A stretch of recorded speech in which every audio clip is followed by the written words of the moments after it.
Blessed be the name of the Lord. Do you love the Lord tonight? Do you love the Lord tonight? Hallelujah. He's so good to us, isn't he? He's so marvelous. Praise God. Well, Brother Crocs is going to come and share what the Lord has laid on his heart. So, Brother, why don't you come? Let's take your liberty and let God have his perfect way. In Jesus' name. Thank you, my brother. Thank you, Jesus. Thank you, Jesus. Just to take a moment to prepare myself. Take your time. Well, before anything, I'd like if you can come to the Romans 8:28, the scripture that is known to everyone, and it's stuck in my mind for quite a long time. And it's a beautiful scripture. It's a terrible scripture. That's right. But if we're looking at that and reflecting on our life, it's more than just written on a page. Yes. It says, Thank you, Jesus. and we know that all things work together for good, to them that love God, to them who are called according to his purpose. Right. Thank you, Lord. Yes. Lord, Yes. we love you tonight. Yes. Thank you for all the things that you brought into our lives. Praise you, Jesus. Not just the good things, Lord. Thank you for the bad things. Because there's nothing, Lord, that you didn't allow to come into our lives. That's right. There's nothing, Lord, that you don't know about us. There's nothing that we can hide from you. Help us, Lord, tonight to open our hearts. Help us, Lord, to receive whatever you got in store for us, Lord. Right. Yes. And I'm so grateful to be here in your presence, Lord, Glory to God. to give you glory, Glory to give you honor, Glory to God. Glory. and to give you the highest praise. Yes. Hallelujah, Thank you, Jesus. Jesus. Hallelujah. And we worship you, Lord. Yes. We worship you, Jesus. Thank you, Jesus. Thank you, Jesus' name. Jesus. Praise your name. Well, Praise your holy name. I want to speak about a fork in the road. We all come to the decisions that we can make daily. Right. Choose which way to go, left or right. And well, I'm glad to say and stand in front of you guys all here that in 26th of the January 2014, I was on that fork in my road, in my walk on this earth. And I took the right turn. Praise Jesus. Because I got baptized Yes. on that day. And many things happened afterwards. And instantly I was delivered from the chains of Praise alcoholism. Praise God. I didn't even know that God knew, and he took that away. He took that desire in a moment from me. And yeah, I mean, most of it all, I didn't think too much. I didn't have much of the faith that people can say, oh, you have to have a faith to be saved. Well, I didn't. I was desperate. I was more than just looking for something or whatever. I wasn't looking for nothing. I was 42 years old. I've got figured all myself for my life. And in my life, I didn't need anybody to tell me, to help me, because I was big and strong enough to deal with all the situations that would come to me. But I was desperate. I was in a pit of my life. I was drinking heavily. And I was in depression. I was in all sorts of very uncomfortable things that I could even sit here all night and talk about it, but it's no point, because God delivered me. Praise God. Praise God. He healed my heart. Yes. I can cry now, which is good, because before I couldn't. I couldn't, because my heart was just so hard. I had what I can say, it's a spiritual leprosy. And I got delivered from that too. Thank you, Lord. And you're actually looking at the miracle. at the same time. Because not long after that, I got diagnosed with hemochromatosis, which doctor called me while I was in Bendigo. He called me and he said, he called my wife and said to her, 7 o'clock at night, off his mobile number, and he said to her, he needs to come to the clinic. I need to see him. So I was having so much iron in my blood that was so critical that all my vital organs was dying off. If anybody knows what a hemochromatosis is, that's what it is. But my alcohol issue was masking those symptoms. I was having my knuckles swollen, I was feeling rubbish most of the day. And I was thinking that's only that because my hangover, each night I would drink excessively till I fall asleep on an armchair or somewhere else. Which, on the end, when I come to that conclusion, the only thing that stopped me from dying is giving my blood out, releasing that iron out of my body. And that's a miracle in itself. And then when I'm looking at that, God, you healed me. Yes. I'm medically delivered. Thank you, Jesus. The doctor said to me, if I didn't do those things, if I stayed in drinking alcohol, I wouldn't be here today. He gave me 2 years Jesus. to live, literally to live. I would die. Jesus. And he said, there is no other way. If you didn't stop drinking, this would happen. So I'm glad, I'm thankful to God for that, because He spared my life. And when I read this scripture, it says, and who are they called according to His purpose. So He's got a purpose for me. Right. He spared my life, He delivered me from that bondage, and He brought me here. But there is not just like a one thing that happened to me. Then He would wake me up in the night, and He would take me back in a places where I didn't want to really go anymore, because I come from the war-torn Yugoslavia. I was involved in a war. I went to normal army when I was 19. In that case, you have to, it's compulsory to go to army unless you go to the school or some sort of thing, you got an excuse, otherwise you can't get the job. If you don't serve, you're not good enough to have a job either. So I did went to army, and a war happened. So I was sent with the rest of the guys that was with me on the front line. And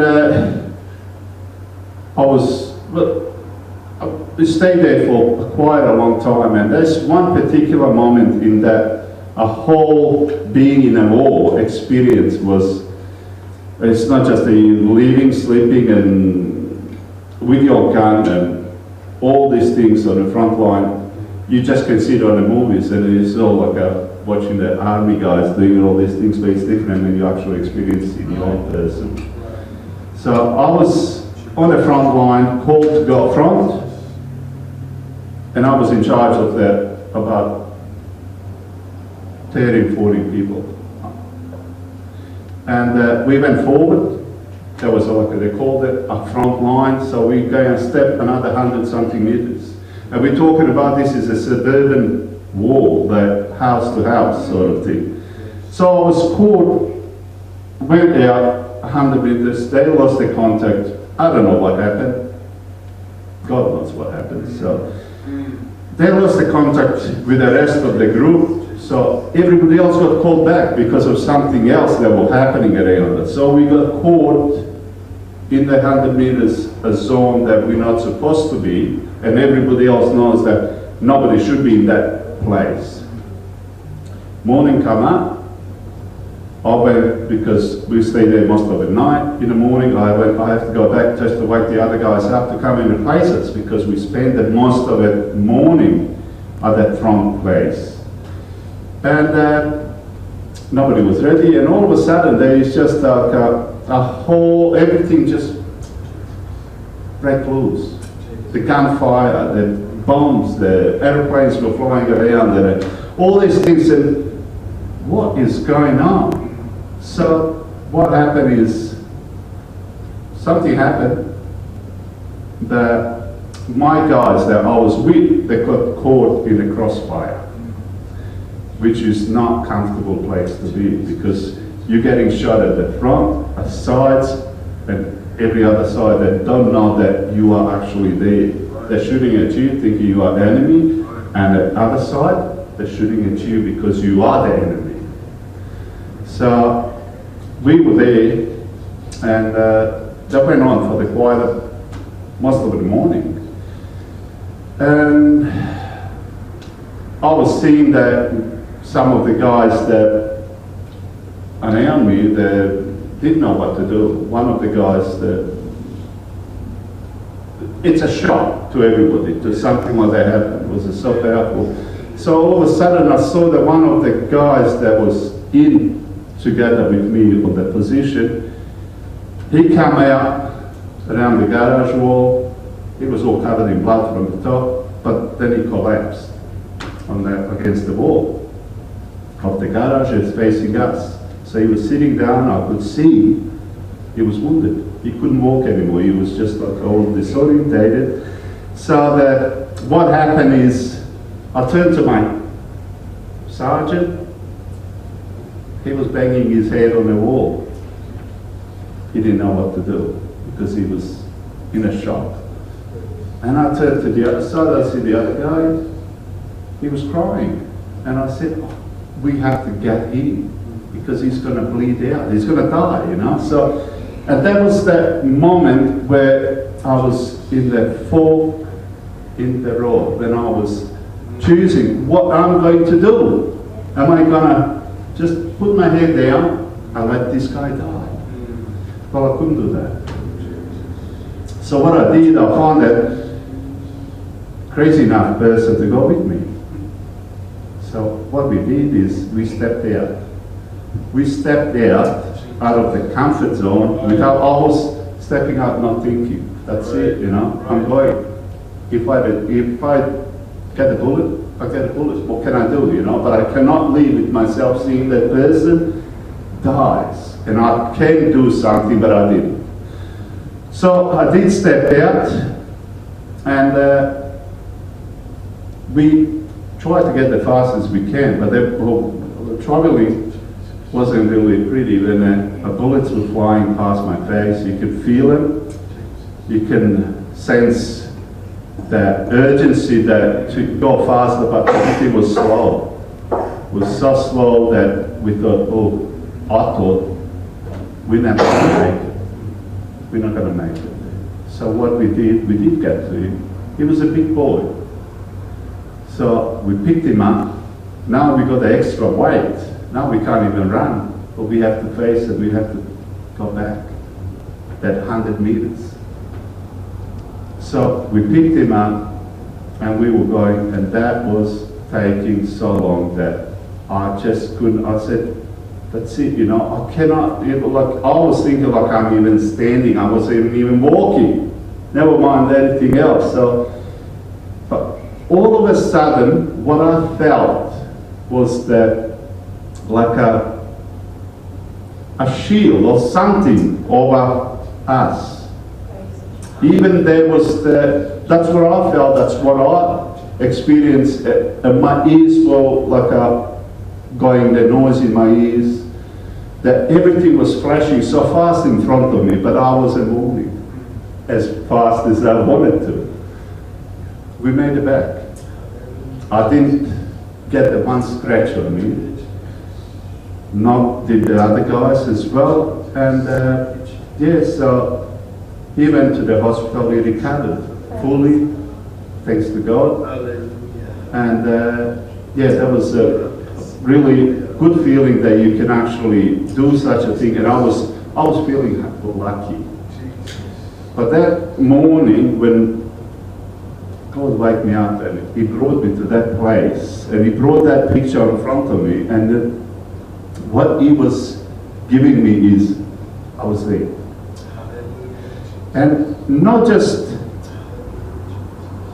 the I knew that was God was there showing me that He was there all my life. Not just in that moment, that He, over the another series of the waking up each so often, some mornings, that it was a pleasant waking up, when I can feel that God is touching me, and He's bringing these memories, He's bringing the scriptures, and He's showing me I was for you all your life. Not in this moment, not in that. He was bringing them all this moment. Because as a kid, I grew up as a kid not really caring too much about the things that I'm going to do, and the people that I'm going to associate with, and all these things. But God was always with me and holding me on the safe side. And any of these moments, He could have just let me go, and I wouldn't be able to be here and witness to you. So I am blessed and honored that God spared my life, so I can actually give Him the glory that He deserves. He deserves it all. I didn't deserve nothing. I can say to anybody, and if I talk to somebody that doesn't know God, they said, "Oh, you are so lucky." I said, "No, you don't know half of the things. I'm not lucky, but I'm blessed. I'm blessed because God spared my life, and He done things in me that no doctors can do." I was even witnessing to a couple about that and giving my testimony, and apparently she's a master psychologist. She said, "I got 50 years of experience under my belt." And she came to the conclusion that in her own cause, that she said, "I don't think I can help anybody, but what you said to me and what you went through, and you don't have the post-traumatic disorder, PTSD, I don't understand that. Because people went through the certain things and they're suffering for it. They cannot even get out of the house. They're hard, all these things that they're on the medication, they cannot sleep. Yes, I can't sleep because I've got a maybe sore back or something, but I don't have issues that I have to be waking up and screaming and crying, and I don't have that. And she said, "I cannot understand this, that can happen to somebody." I said, "Well, God, praise." And it's not me. It's not that I'm somebody special. I am somebody special because I come to God. I've done that step. When I come on the floor in my road, I take that step. Yes. And I'm grateful for that. Glory to you. Because now I've got a family that I can come to. I can see I've got my grandchildren. I can enjoy that. I can cry if I need to, because I do need to. And I'm blessed for that. Some people that are young, they cannot even do that. And I can feel, I can relate to that as well, because I was in that place as well. And then it comes, God was even dealing with me in another things apart from just the being and taking me to the places. And because I come from a place where I got actually, after the war, I went home, but because I'm a different nationality, people didn't want me there.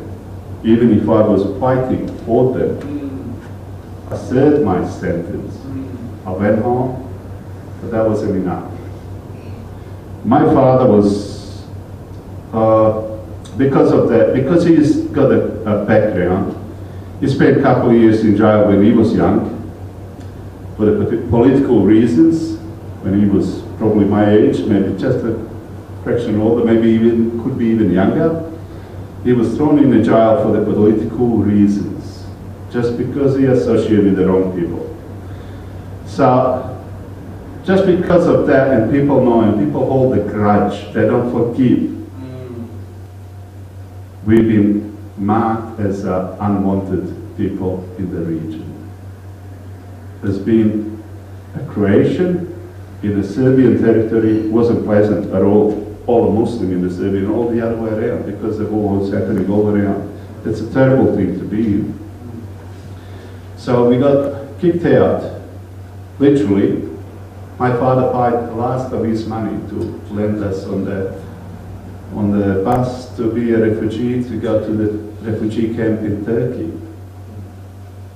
So I spent it in Turkey in a refugee camp 1 year in a Muslim camp, Bosnians, the Muslim camp, which happened to be the war between the Muslims and Croatians at the time when I was in the camp. So then I have to be, again, look down and saying, what are you doing here?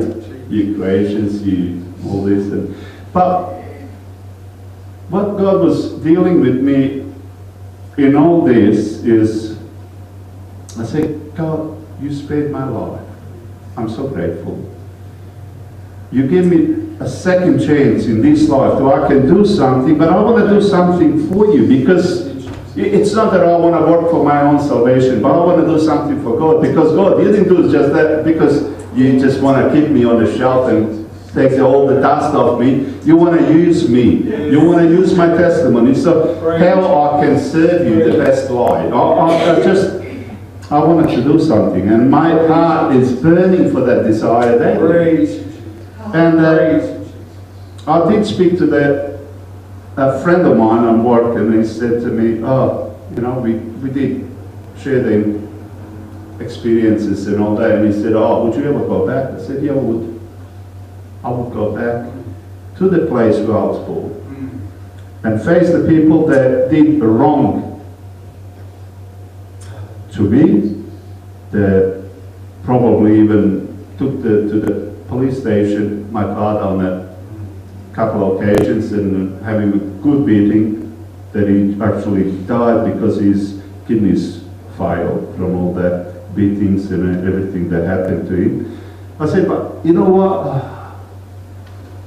I have to forgive him. I don't have to forget. I have to forgive him. I have to pass this point, because even God loves them. I said, and something was in me that wanted to say, if we can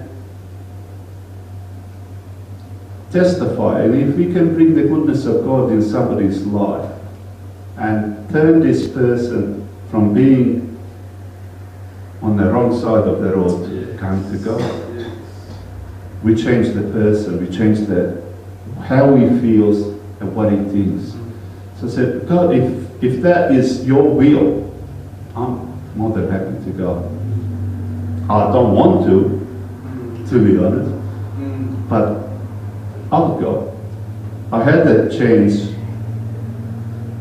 by one of my relatives here in Australia. He presented me with the opportunity to go and make that things right with somebody that was involved in the beatings of my father, because he came to Australia and he was recognized, and he said to me, I know the person, I know where he lives, we can go and visit him. I said, no, I don't want to. And that was before I came to God. I was in that, even then I knew that moral things. We all got the moral things. It's not that God installed that in us, and I'm grateful to be raised in a sort of place that teach me sort of moral things as well. But not all bad things come from the places that we thought it's wrong now. Like I grew up as a Catholic, and they teach me in a Sunday school, and teach me when I was going to church the right things to do, moral things. So I don't want to put the mud on anybody, but at least I learned something good. Going to school didn't teach me really much, I mean, apart from whatever I need to know for my future, but they didn't teach me moral things much at all in the school. As a kid, I would go, and because just me and another guy, they would be standing up and saying, does anybody believe in God? So I put my hand up, I believe in God. And then all the class would laugh at you. Because I grew up, I was raised in a communist system. But then, that's all part of it. That's all part of our life. And I'm grateful. Again, I said, I'm grateful to come in front of you and to witness and to testify the good things that God done in my life. I want to turn to one of the scriptures in the Old Testament. In the book of Micah, chapter 7 and verse 8. It's not exactly that we wanted to say this is something that is just for me, but it's, well, the scripture that come to my mind, and I found that I don't even know how, but don't ask me those things, because God knows how to talk to us. Yes. And chapter 7 verse 8 says, "Rejoice not against me, O my enemy. When I fall, I shall rise.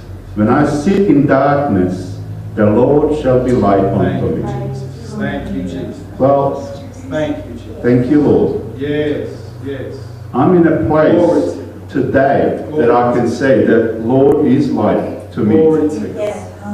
That when I sit in the darkness, there is no more darkness that I come out from. There is not the darkness that I'm in depression. I might have falls now and then, but God knows how to come and bring me up and lift me up out of that pit. And He brings me to His, and He deals with me beautifully. And I know, and I'm sure that He does with everybody else, because He loves us all. Yes, thank you, Jesus. Thank you. So, I just want to encourage each one of you. Whatever comes, that you are in a fork in your road, that you come to the decision to decide to go the right way.